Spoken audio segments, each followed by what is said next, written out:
Settle into a comfortable position. Let your breathing slow. Allow the hum of modern life to fade, if only for a while. Tonight, you and I will wander back almost 1,000 years. We will spend a full, unhurried day alongside an ordinary medieval peasant, a woman, a man, perhaps even a small family, anonymous in the grand chronicles, yet vital to the rhythm of their age. There will be no clattering battle, no courtly intrigue, only the quiet persistence that filled most medieval hours. As we drift through that forgotten routine, notice how calmly history can whisper. Feel free to keep listening, or let the gentle cadence carry you towards sleep. But Segment 1, Morning in the Fields, 35 minutes. Daily life immersion, waking, clothing, first tasks, breakfast, simple devotions.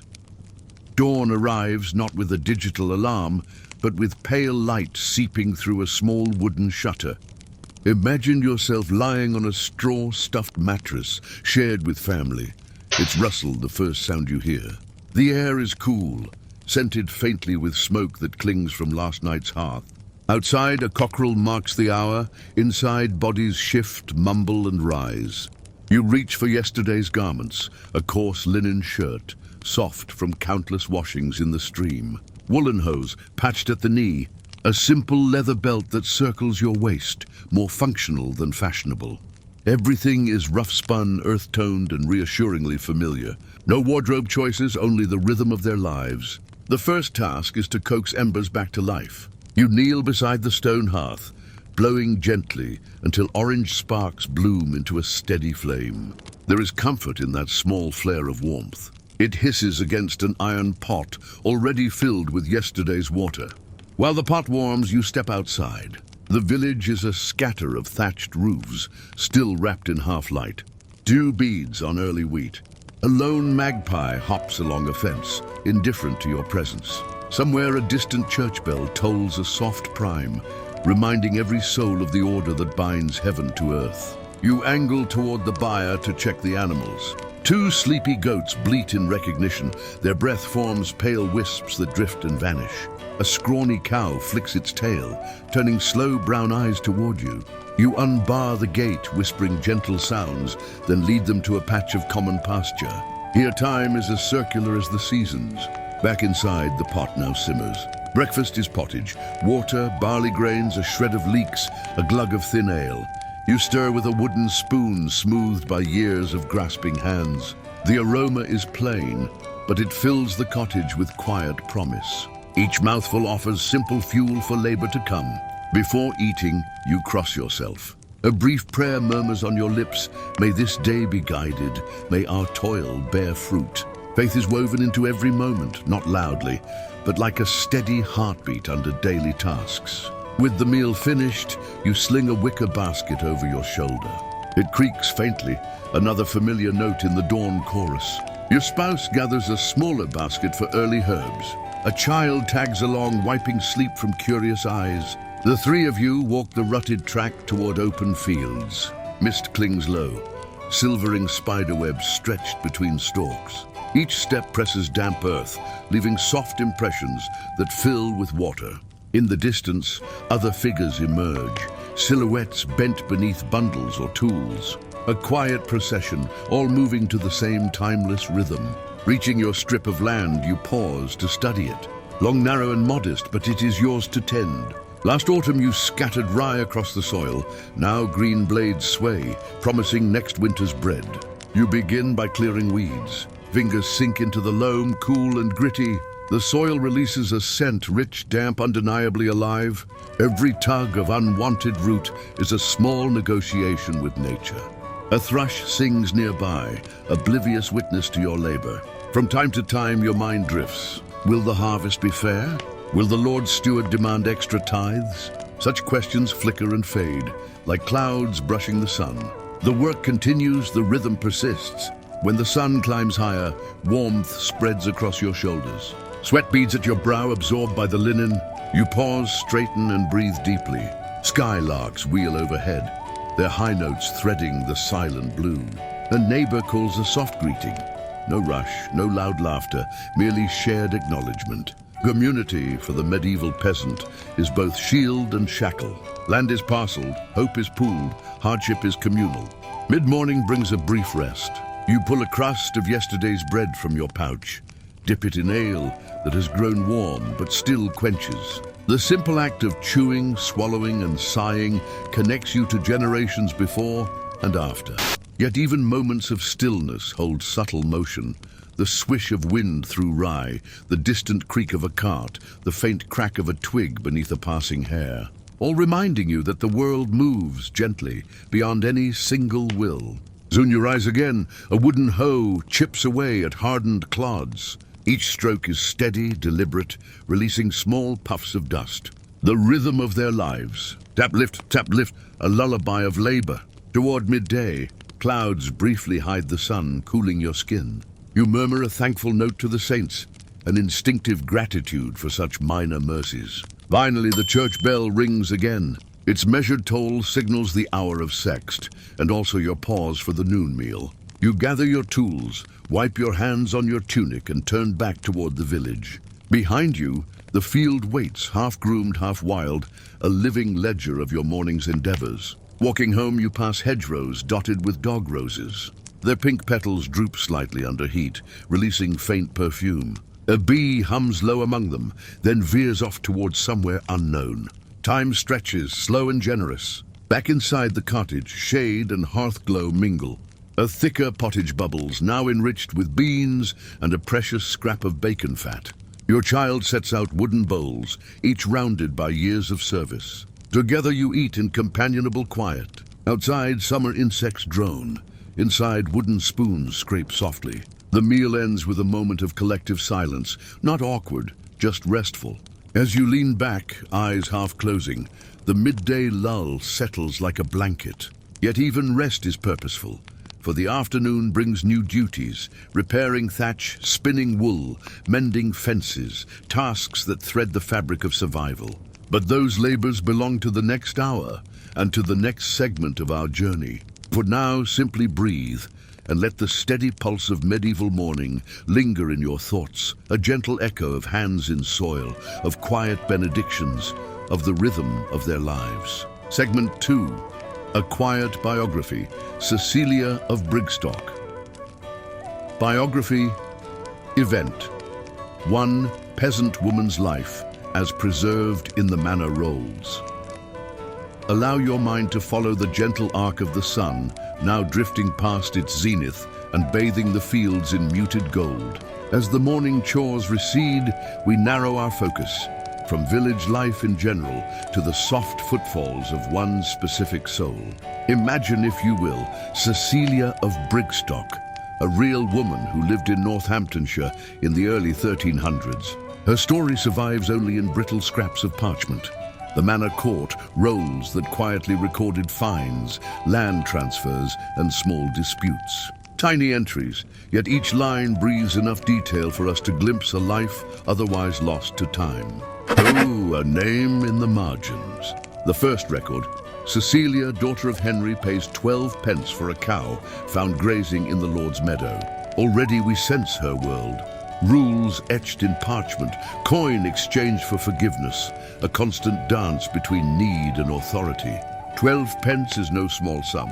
To raise it, Cecilia likely spun extra wool by lamplight, her spindle humming softly while others slept. Picture her fingers, nimble yet chafed, twisting fibers by the faint glow of a rushlight dipped in tallow. 1. Mid-afternoon tasks. We rejoin Cecilia on an ordinary summer afternoon. The noon meal finished, the cottage briefly hushed. She lifts a shallow basket and steps outside. Her destination, narrow garden strips where leeks, beans, and a scatter of herbs push through dark soil. Listen to the hush of her footsteps over packed earth. The air is warm but not yet oppressive. Blackbirds trill from an alder. With practiced ease, she loosens weeds, pinching them away before their roots deepen. Each tug is small, yet part of a lifelong bargain between human perseverance and stubborn nature. Now she turns to the cottage doorway, beckoning 2 children, perhaps siblings, perhaps her own. They carry earthen jugs and head for the village well. There a wooden windlass creaks as a bucket descends. Cold water splashes, then rises, mirroring a clean square of sky.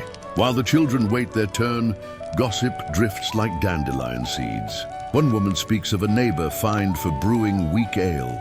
Another wonders if the hay crop will cure before the next rain. Such talk is gentle, free of malice, second only to prayer in binding the community. Note in the rolls Land and Love. A later entry. Cecilia receives 1/2 acre in the East Field by grant of her brother. Land, the most precious currency. 1/2 an acre may feed a family through winter, may attract a suitor, may secure old age. On the day of the transfer, Cecilia would stand before the steward, calloused hands resting on a wooden tally stick. The steward reads the grant in measured Latin, then inscribes the exchange for posterity. Cecilia bows, steps back, and quietly claims a larger sliver of autonomy. That same year, another line, and she takes Richard the Carter to husband. No ornate ceremony, only the priest's blessing beside the parish door, and then a shared meal of bread, cheese, and small beer. Picture the couple walking home at dusk, their shadows long upon the lane. 2 lives twined, not by romance as modern tales insist, but by practical trust. Another hedge against the uncertainties of medieval fate. An illness. Gently told, the roll for 1316 notes a harsh season. Murrain among the cattle, many tenants excused rent. Disease, like a silent wind, passes through stalls and buyers. Cecilia's own cow grows listless, eyes dulled, hide hot beneath her palm. There is little a peasant can do. A poultice of chamomile whispered prayers to Saint Blaise. Soon the animal slips away, as quietly as a candle extinguished. The loss echoes deeper than hunger. A cow was dowry, livelihood, and symbol of modest prosperity. Yet the manor court, recognizing hardship, reduces her rent that year. Even lordship, distant as it is, knows survival requires mercy. The summer evening dispute one final glimpse. The court roll for 1320. Cecilia fined 1 penny for taking green wood from the Lord's forest. Fuel is scarce, and drying timber takes time. Necessity outweighs caution. She gathers damp branches for her hearth. The steward's judgment is mild, a single penny. Cecilia bows, pays, and departs. An everyday rebellion, measured in coin rather than confrontation. Pausing with Cecilia, picture her at day's end.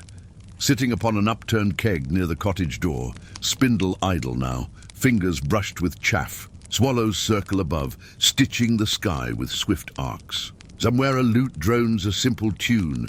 Its notes float across the common like drifting thistledown. Cecilia's gaze travels to her new strip of land, already sprouting barley that ripples beneath the evening breeze. She exhales, slow and steady. Hers is not a story of grand deeds, yet within the quiet ledger of her days reside the same hopes we recognize: stability, sustenance, a touch of grace. As twilight approaches, allow the name Cecilia of Brigstock to settle gently in your thoughts. A single, ordinary life, preserved only by chance, now reimagined in the stillness of your room. With that soft company beside us, we prepare to explore a broader mystery of medieval rural life, the hidden language of the landscape itself, crop marks, ridge and furrow shadows, and silent earthworks that modern archaeology slowly deciphers. Take a sustaining breath, and when you are ready, we will continue. Segment 3, The Silent Landscape, Mysteries in the Fields. Mystery, archaeology, culture, ridge and furrow, crop marks, and the archaeology of peasant life. Let your thoughts drift upward, not into castles or cathedrals, but far above the earth. Imagine the world as a bird might see it, gliding silently above the patchwork of the countryside. What seems like simple farmland today often carries the quiet fingerprints of the past. Faint shadows, gentle undulations, strange patterns of growth. The earth, it seems, remembers everything. The ridge and the furrow. One of the clearest legacies of the medieval peasant is not found in words, but in land that still holds the shape of their labor. Ridge and furrow, they call it. a soft wave pattern rolling like corduroy across open fields. From ground level, you might barely notice. But from the air, or after light snow, the effect becomes startlingly clear. These ripples are the result of centuries of ploughing. Peasants used teams of oxen and long wooden ploughs to turn the soil in long, arcing strips. Because each team always turned in the same direction, the soil gradually piled into high ridges, while the adjacent furrows sank into troughs. It was unintentional artistry, a byproduct of repetition, of lives lived in service to rhythm and necessity. In some fields of England, these patterns have lain unchanged for over 700 years. Even where the crops have long since gone, even where roads and fences have shifted, the ridges remain, frozen music beneath the grass. They are, quite literally, the shape of forgotten effort. Each line marks footsteps in the soil, days bent beneath the sun, and the cumulative effect of thousands of furrowed brows. Crop marks and the language of the earth. But the earth speaks even more subtly. In summer, during times of drought, certain areas of land respond differently to stress. Crops may grow taller in old ditches, where buried soil retains moisture. They may wither sooner over stone foundations, where roots struggle to reach water. From the sky, these variations reveal patterns, rectangles, circles, lines that trace lost walls or buried paths. This is the gentle magic of crop marks, a form of earth writing legible only under certain conditions. To the untrained eye, it looks like chance. To the archaeologist, it is quiet testimony. A vanished cottage, a livestock pen, the long crumbled foundation of a medieval granary, all become visible in the whispering language of sun and seed. In some places, aerial surveys have uncovered entire vanished villages. Holloway, Warham Percy, Gainsthorpe, names now found more often in footnotes than on road signs. But for centuries, they were real. They had bakers, blacksmiths, prayers at matins, and children chasing hens across muddy lanes. Then slowly they emptied by plague, by enclosure, by the call of cities far away. Only the land remembered. Medieval fields and the shape of society. Even today, we can trace how a medieval village functioned, simply by studying the layout of its surviving earthworks. The homes sat clustered along a central green or track, each with its small garden and animal pen. Beyond lay the open fields, divided not by fences, but by shared use and communal obligation. These fields were organized in long, narrow strips, often just a few yards wide, so that each family had scattered holdings across different soil types. It was both practical and symbolic. No one could monopolize the best land. Each village's success or failure was woven into the community's overall well-being. In some ways, these strips became like musical staves, lines upon which the tune of a village year was written. Spring sowing, summer weeding, autumn harvest, and the long, patient wait through winter. The boundaries were invisible, yet known to every neighbor by heart. Chatterjee, the lost peasant household. In certain sites, excavations have revealed humble peasant homes, usually nothing more than a few post holes, a shallow hearth, and layers of trampled clay and ash. But even here the past speaks softly. A shard of green glazed pottery, perhaps chipped from a beloved jug. A child's toy carved from bone. A simple copper brooch, buried with its wearer and long since forgotten. These are not treasures in the usual sense. They are remnants of routine, fragments of quiet repetition, the rhythm of their lives. Uttered the whispering villages. There are places in England where the ground still sighs with the weight of long-departed feet. It was gradually abandoned after the Black Death, then completely deserted as sheep grazing replaced human labor. Now only foundations remain. Stone outlines tracing narrow rooms, church walls still clinging to fragments of stained plaster, and gravestones slowly tilting into the soil. Archaeologists have spent decades there, reconstructing lives from soot, bone, and pollen. They unearthed diet patterns, illnesses, even the wear on knees that hints at a lifetime spent kneeling in prayer or labor. Such findings do not excite the headlines. They do not blaze with gold or dramatic conquest. But for our purposes, For quiet reflection, for deepening understanding, they are invaluable. They allow us to say, with some confidence, what it felt like to walk through those fields, to kneel in that chapel, to close a wooden shutter and listen to the evening wind, a return to stillness. And so we find that even land can speak, not with sound, but with patient memory. It remembers each furrow turned, each foundation laid, each meal cooked over a now vanished hearth. As your thoughts float back down to the level of the soil, you may find comfort in the knowledge that even the smallest human act, planting a seed, mending a wall, offering bread, can leave traces that outlast centuries. We've seen how the peasants' labor carved the land and how that land continues to remember.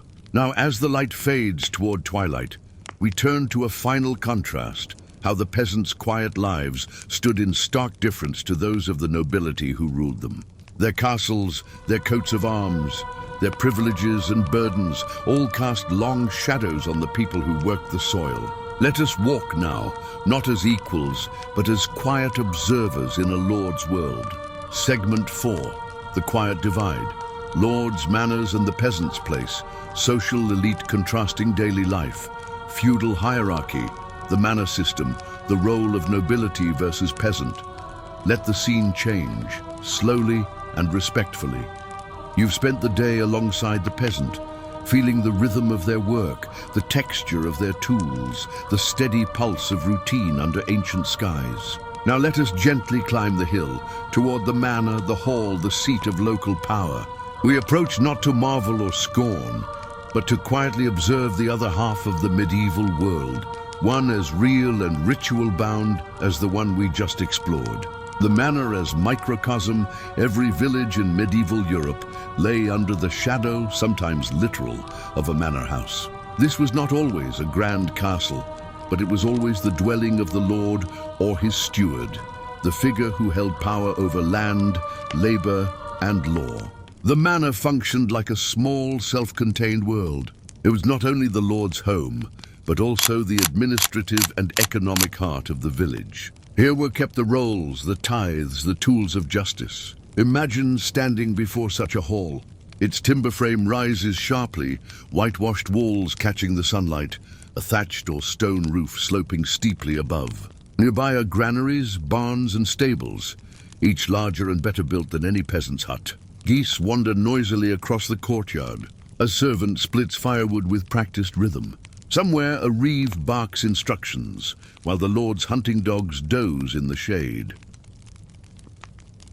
A day in the life of the lord.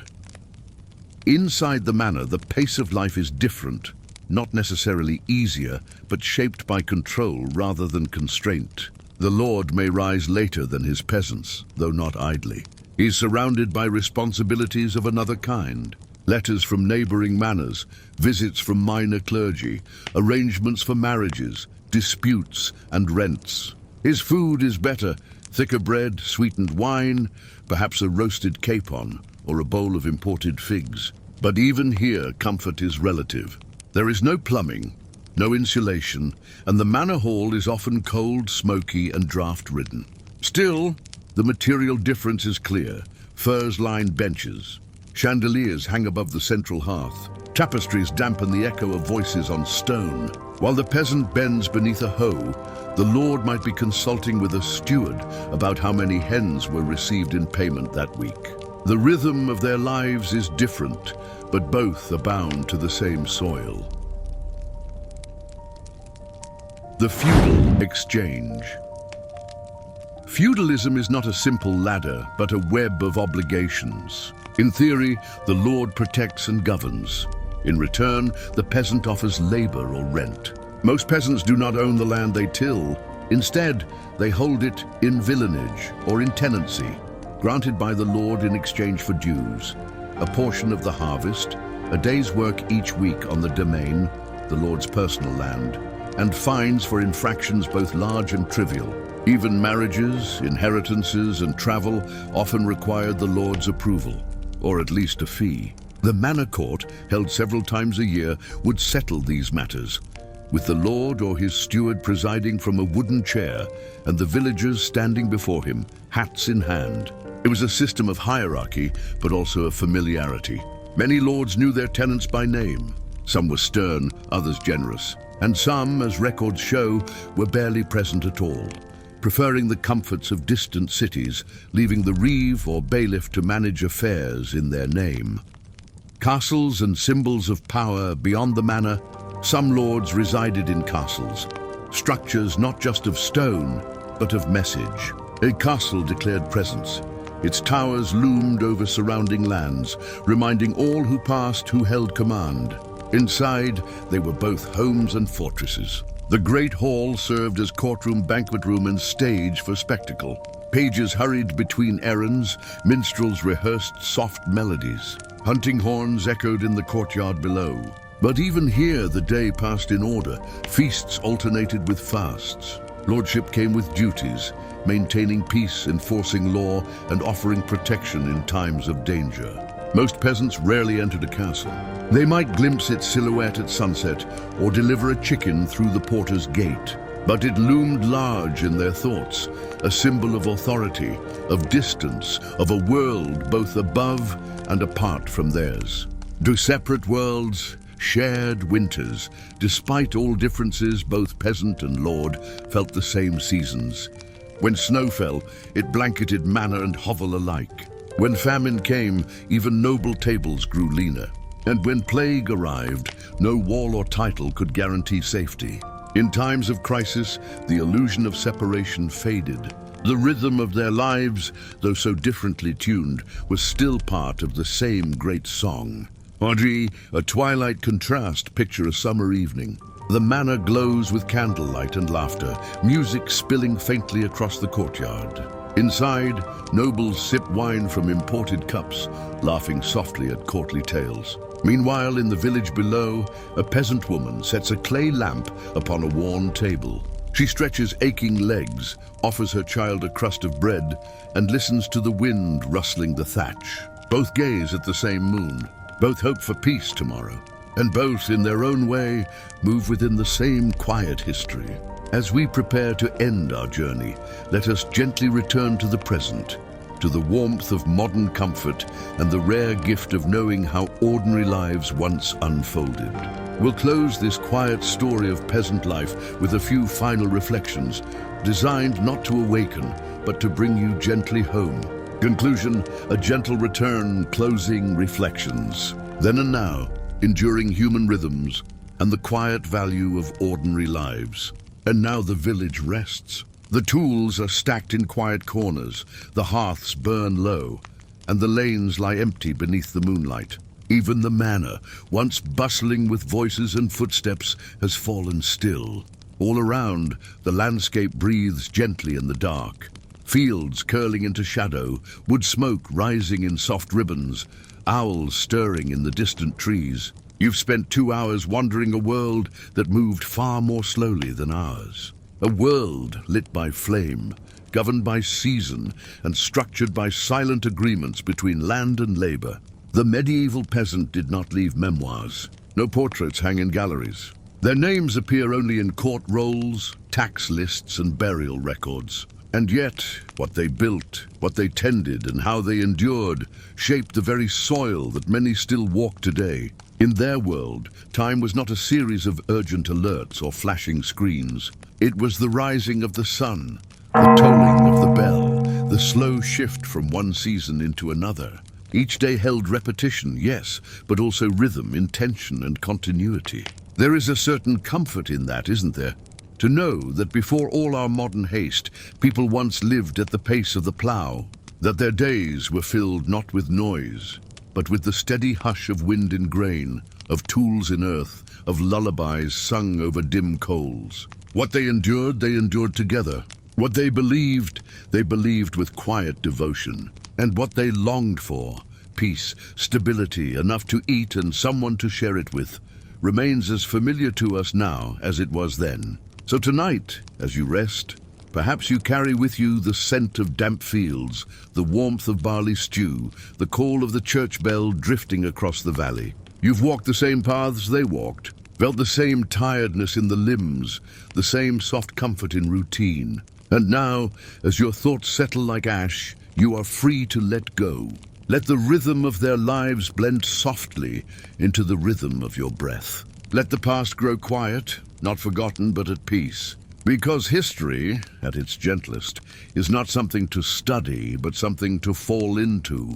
And now you may rest. Thank you for spending this time with us. Here at Quiet Histories, we believe that even the most ordinary lives carry extraordinary meaning if we slow down long enough to listen. If this journey brought you peace or helped you rest, we invite you to return anytime. There are always more forgotten paths to walk, more quiet stories to share. Until then, stay curious, stay kind, and let history whisper. You've been watching Quiet Histories, where the past fades softly into rest.